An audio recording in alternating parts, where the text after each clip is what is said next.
All right. So a little bit of this is going to be review. Things that we've talked about over Friday and Monday. We'll look at the Paleolithic, okay, the Old Stone Age, and human history from about our earliest ancestor, our earliest proven ancestor, documented ancestor, to cavemen of the Paleolithic. Then we're going to jump into what's called the Neolithic or the New Stone Age. Yesterday I told you that something is going to happen in human history. There's going to be an invention that changes everything. So we'll look at what that invention is. Maybe you already have an idea of the thing that changes everything. And then lastly, we're going to look at the first civilization. When did humans start living in big groups and sharing a culture, sharing those cultural elements like government and art and language and values? When did that take place and why? Okay, so we'll look at those things. And then today we'll wrap up by looking at your assignment that you're supposed to have finished. We'll look at the end part of documents 3 and 4. Okay, so just a little bit of a reflection here. What is history? It's recorded human activity. Then prehistory has to be before the written record. Okay, before we have documentation of humans using some kind of written language. Okay, archaeologists, anthropologists, historians, those people who study this time have to rely on artifacts and fossils. We've talked about all of that. Okay, everybody comfortable with what an archaeologist is? No problem. An anthropologist, similar to an archaeologist, is going to study human behavior, human habits, habitats, their way of life, their culture, those types of things. And of course, archaeologists, in order to study prehistory, are going to have to look at fossils. And we saw how on Time Team that those anthropologists were able to tell us a lot about the lifestyles of the Saxon man just based on a few articles of clothing that he had. Okay? Now, if I were to change the slide right now, I think some of you would panic. Okay, just a reminder that try to follow along with the slides here, and you can go back and write the notes that I'm emphasizing, perhaps the stuff you didn't know. Okay, so we can keep a good pace, because I don't want a lecture that could go 20 minutes to last 45 minutes. That's just terrible for all of us, right? Okay, ask questions. That I learned in college. The way that I got the most out of my education was being selfish. I thought, this is my time. My teacher's using my time, so I deserve something in return. I'm going to ask the questions I have because I'm going to learn more that way. So be a little bit selfish and engage in the lecture and ask the questions that you have so you can get the answers that you need. First image. We've got a picture here of the globe and the migration patterns of the first Homo sapiens. We are Homo sapiens, and I'll tell you what that means here in a second. But our zoological name for us humans is Homo sapiens sapiens. Okay, Homo sapiens times 2. We can see here about 100,000 years ago, people like us started leaving northern Africa.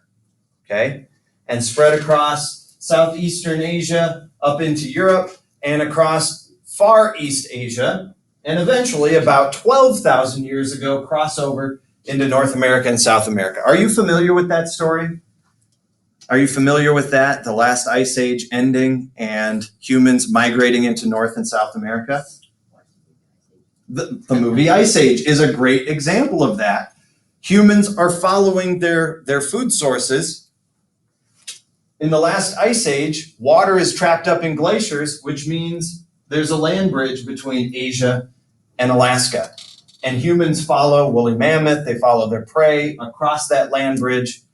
And at about 8,000 BC, or 10,000 years ago, they're able to cross all the way down into this continent here.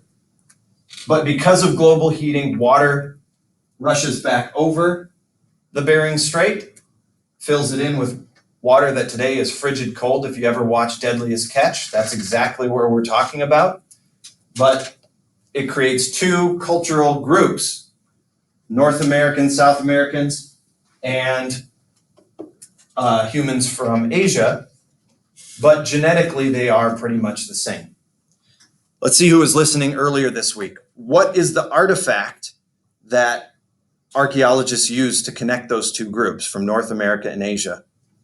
What is the bone that shows Native American ancestors are tied to Asian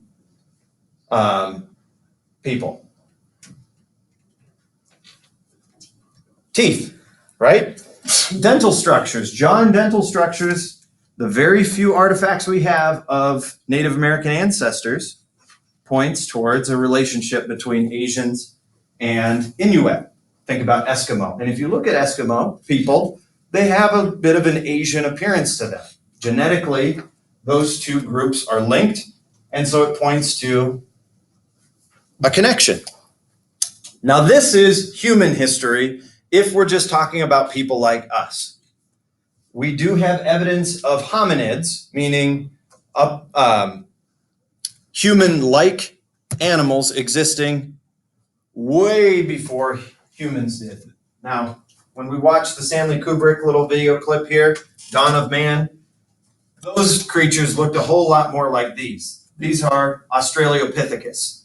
Australia means south, Pithecus means ape. Just think of Australia is in the southern hemisphere, right? Southern ape man. There are remains of Australopithecus that date back 4 million years. And guys like this were around for roughly 2.5 million years before we see the next, before we find the next human ancestor. Now, what do we know about these folks? We don't know a whole lot, okay? There's no evidence they used tools. How did they survive being small, roughly 3 to 4 feet tall? Well, a lot like monkeys in the sense that they were communal. They had larger than average brains, so they relied on their intelligence of their environment better than most animals. But they walked on 4 limbs, or they would go back and forth between 4 and 2 limbs, okay, much like monkeys. So, some genetic connection to humans, but still only human-like. The word hominid means human-like.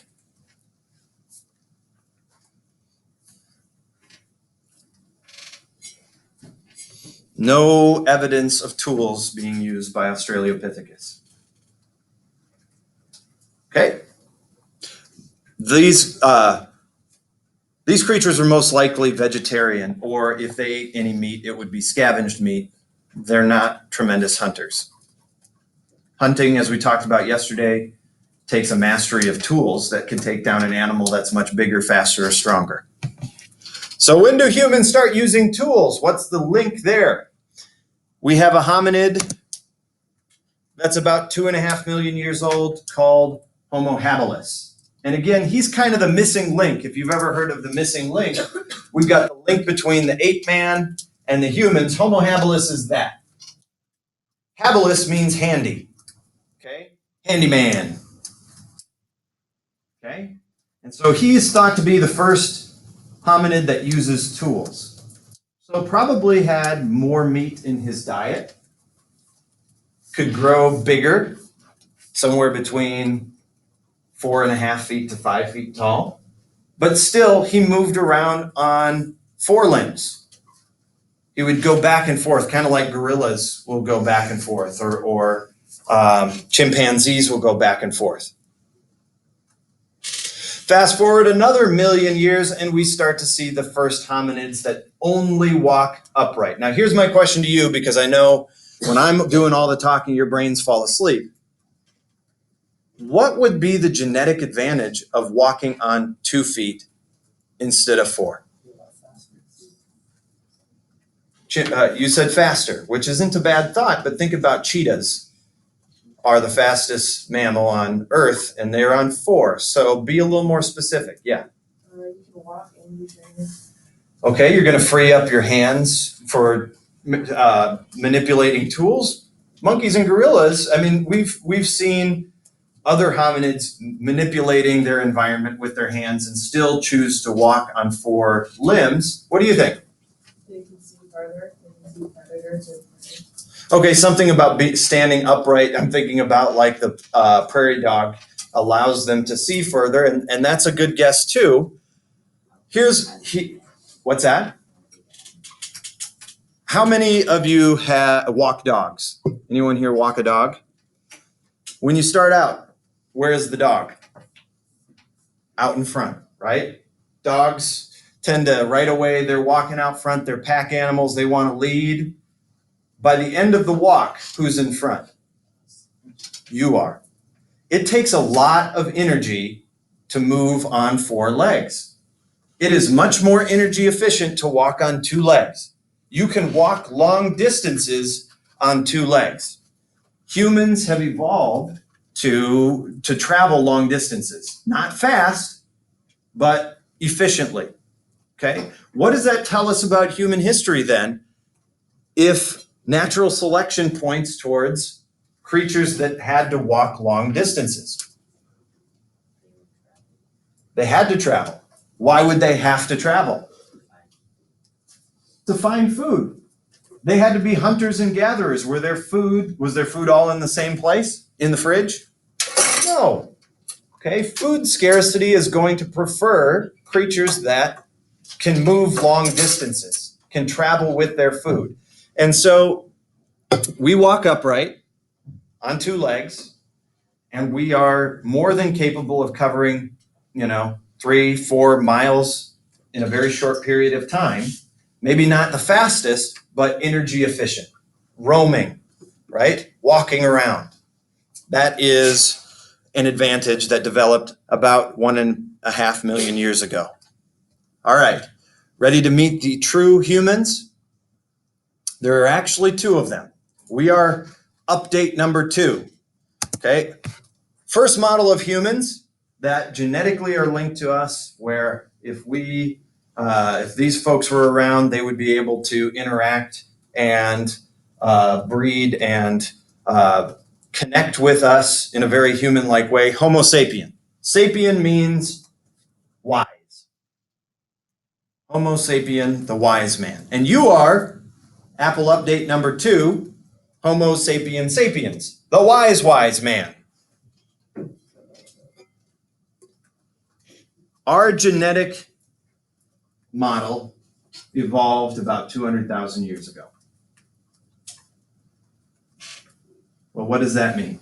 I like to think that if we had a time machine, we could go back and snatch one of these men or women, bring them to the future, and they genetically could do everything that we're capable of doing. Their size, their shape, their look would be determined by their parents, but intellectually, genetically, pretty much the same as us.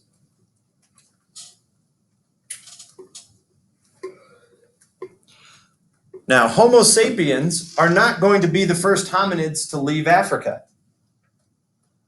They start to move out of Africa about 100,000 years ago. But this is our model. Now, there are other hominids around 100,000 years ago. For example, how many of you have heard of Neanderthals? Right? Neanderthals are hominids, but they are not within the human link. Think about donkeys and horses, right? They're two different species of equestria.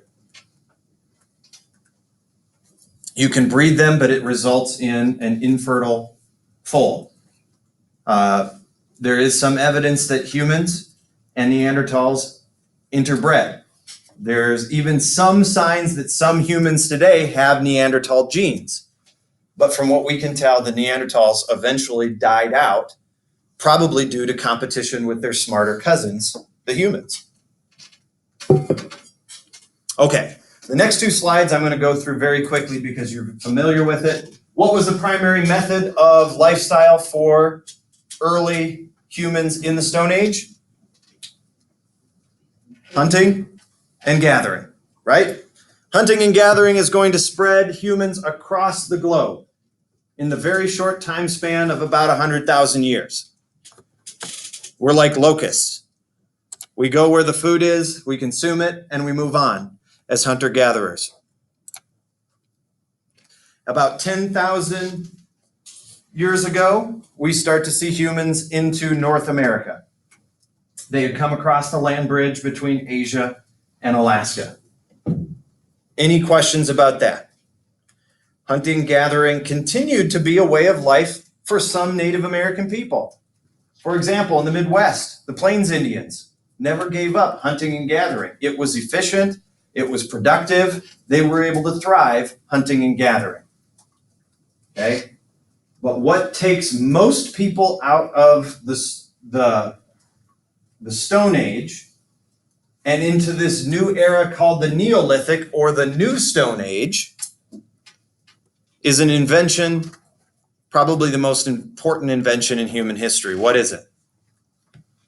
What have we been discussing yesterday as being the thing that changes the tides?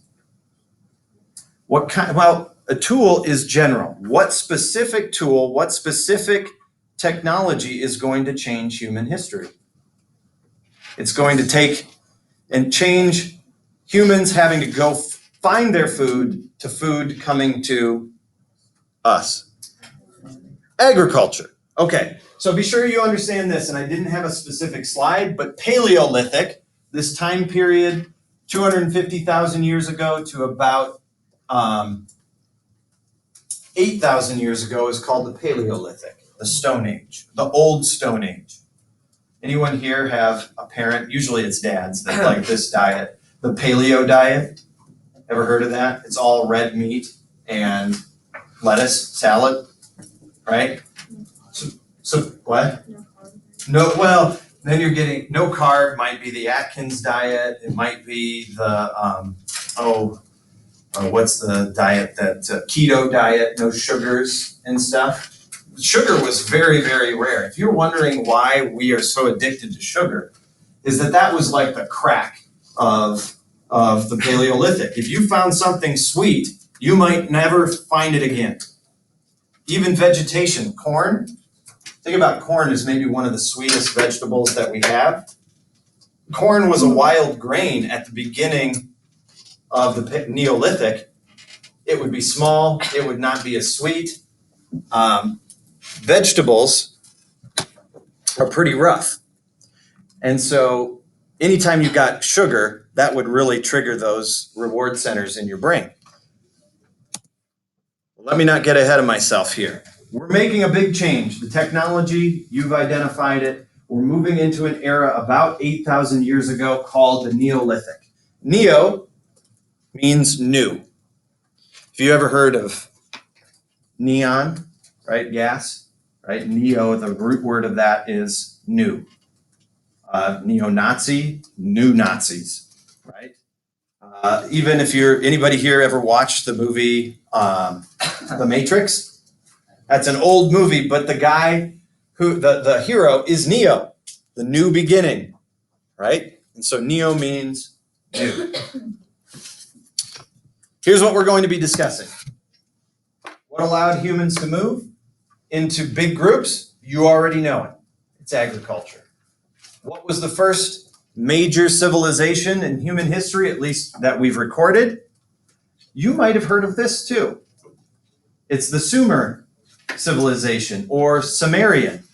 For those of you that have a little background in religious texts, the Old Testament, New Testament, the Sumerians, the Good Samaritan, they come from this region where the first civilization was built. I'll say more about that here in a second. So the Neolithic was a time humans moved from survival to thrival, thanks to agriculture. Now this word, revolution, I don't want you to think of as happening overnight. Thousands of years, humans had to work the soil and learn from trial and error.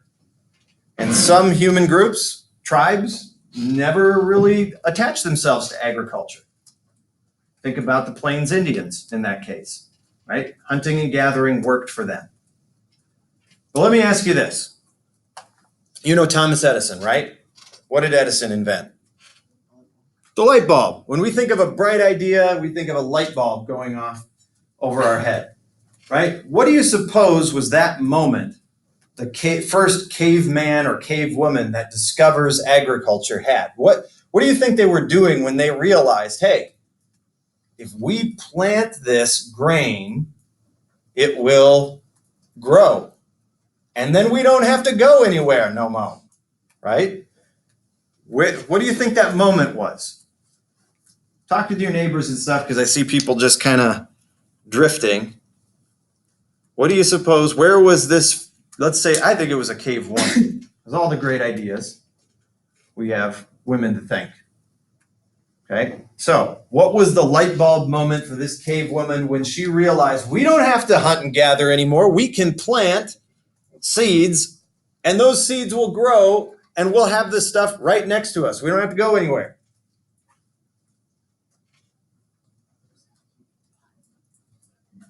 A huge pile of what?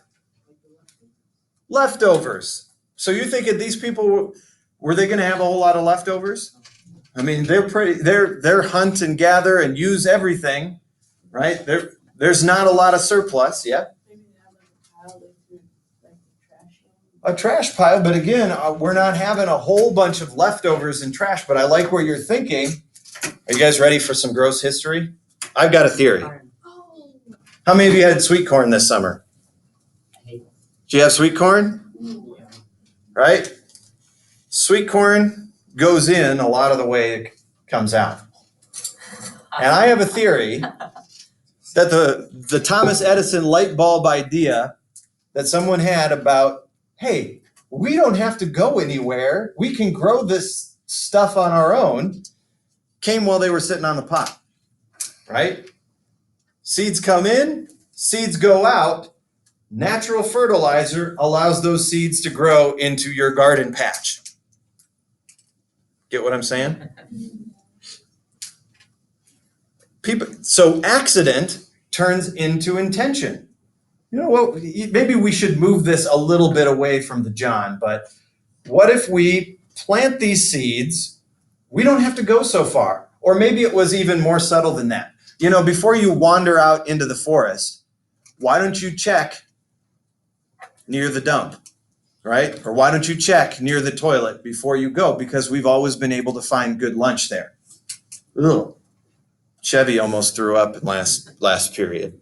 But it's possible, right? A lot of good ideas are found by accident.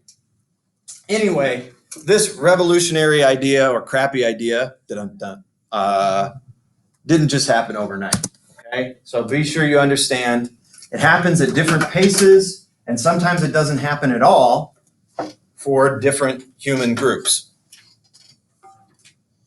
So what? Why is this called a revolution? What kinds of changes does it lead to? That's my last step for today, and then we're going to look at our pictures from yesterday. Okay, what kinds of changes would this lead to for the lives and habits of humans?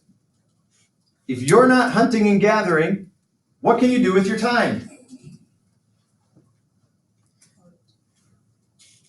That's a possibility. If you're an artist, you do art. If you're a musician, maybe you do music, right? The answer is simply, if you're not focusing solely on survival, hunting and gathering, feeding yourself for a day, that frees up a whole lot of time. And that extra time is going to allow you to do maybe not whatever you want, but it's going to allow humans to develop specialized skills. Rather than just survival, we're moving towards what? Thrival, right? Now that guy who had spent a little bit of free time messing with those metals that would seem to turn into liquids in the fire can take those and shape those and perhaps develop metal tools. Nickel and copper, very common in rocks, could be melted down, and if you mix copper and nickel, you get bronze. Okay, and that's a lot harder than copper is. And so you take that and you shape that, and you have tools that outlast the stone tools. Now look at pay attention to this timeline here. Notice the Bronze Age and the Neolithic Age overlap. It's about 5,000 years ago. Again, not every group of people is going to have the same bright idea. But free time allows you to specialize. You use your strengths to make yourself and your community better. Speaking of that, having extra food, now we're starting to see a garbage dump, right? You're able to make so much food, you don't just have food for yourself, you have food for others. Surplus allows for trade, right? I'm going to trade my food for new tools. I'm going to trade tools for food or firewood, or I'm going to trade them to help build a better home. Give me a thumbs up if you know what barter is, okay? If you don't know it, put your thumb down. That's totally fine. If you don't know it, you can put your thumb down. I'll have to explain it. But I think most people know what barter is. It's trading goods. There's no money involved, but you trade things you need, right? Look at these pictures of ancient bartering, okay? Stone Age bartering. Over here, we got a Mayan chief. He's being offered chocolate. The Mayans harvested chocolate. Thank God for the Mayans, right? But he must have enough chocolate because he's saying no thanks. Here we have the Syrians, this group from Mesopotamia or close to Mesopotamia, trading with Egyptians just south of them. Look what they're trading. They're trading, here's an impala, here's a goat. They've got a donkey with weapons. And they're also trading women. Okay, this takes me to the next slide. The agriculture, the Neolithic, changed the way people interact with each other. Hunting and gathering societies, if you want to talk about equality, there's no greater equality between men and women than with hunters and gatherers. Everybody has to work. There's no one thing valued more than the other. Women are highly valued in hunting and gathering societies. But as farming takes over and men spend their time in the field, women move into the house. And because typically women tend to be physically less powerful than men in a traditional relationship, men start using women and trading women as a commodity. So what I have here are ancient Sumerians trading their daughters, okay, marrying them off to make money for the household, or selling them to the temple to be priestesses, or in some case as prostitutes. Okay, but the changing value of people and gender roles is a big part of the Neolithic era. Okay, I'm stopping here for today. We didn't get to talk about the first civilization, which was the Sumars, okay, the Sumerians. I mentioned them indirectly, but we will come back to that. We have just a few minutes here. What I want you to do is to talk with your group members about which of the photos from yesterday demonstrates the shift from hunter-gatherers to agriculture better, okay? Take 2 minutes. It doesn't take that long.